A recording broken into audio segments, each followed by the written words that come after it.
చిత్తూరు జిల్లా కుప్పం మున్సిపాలిటీలో పండుగ వాతావరణంలో ఎన్టీఆర్ భరోసా పింఛన్ల పంపిణీ కార్యక్రమాన్ని టీడీపీ నేతలు నిర్వహించారు. ఈ సందర్భంగా ముఖ్యమంత్రి చంద్రబాబు నాయుడు ఎన్నికల ముందు ఇచ్చిన హామీ మేరకు పింఛన్లను పెంచారని టీడీపీ నేత డాక్టర్ సురేష్ బాబు కొనియాడారు.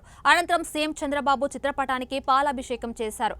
పింఛన్ల లబ్ధిదారులకు నగదును అందజేసి స్వీట్లు పంచిపెట్టారు. గడప వద్దకే వెళ్లి పెన్షన్ అందజేశారు.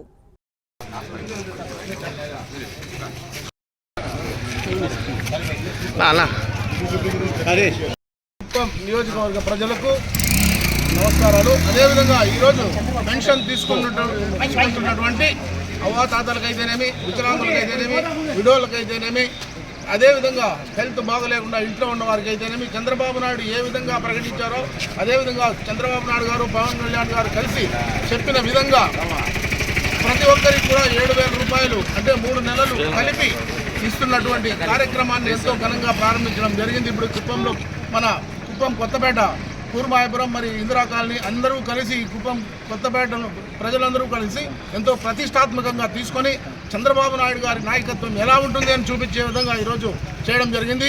అదేవిధంగా ఈరోజు సంతోషంగా అవ్వాతాతలైతేనేమి ప్రతి ఒక్కరు కూడా ఈ యొక్క పెన్షన్దారులు ఏ విధంగా చంద్రబాబు నాయుడు గారు మాటిచ్చారో ప్రతి ఇంటి దగ్గరికి వెళ్ళి స్వయంగా మా నాయకులు అదేవిధంగా కార్యకర్తలు తెలుగుదేశం పార్టీ అభిమానులు అందరూ కలిసి ఎంతో సంతోష వాతావరణంలో పండుగ వాతావరణంలో దీన్ని మేము చేస్తున్నాం. అదేవిధంగా ప్రతి ఇంటికి వెళ్ళి ఇవ్వడం కూడా జరుగుతుంది. కాబట్టి దీన్ని ప్రతి ఒక్కరికి కూడా ఎటువంటి అవినీతి లేకుండా ఈ యొక్క కార్యక్రమాన్ని మేము చేయడం జరుగుతుంది. ప్రజలు కన్నులకు కట్టే విధంగా ప్రతి ఇంటి దగ్గర ప్రతి నాయకుడు కలిసి ఇచ్చే విధంగా ఈ కార్యక్రమాన్ని చంద్రబాబు నాయుడు చెప్పడం జరిగింది. అదేవిధంగా చేస్తున్నాం.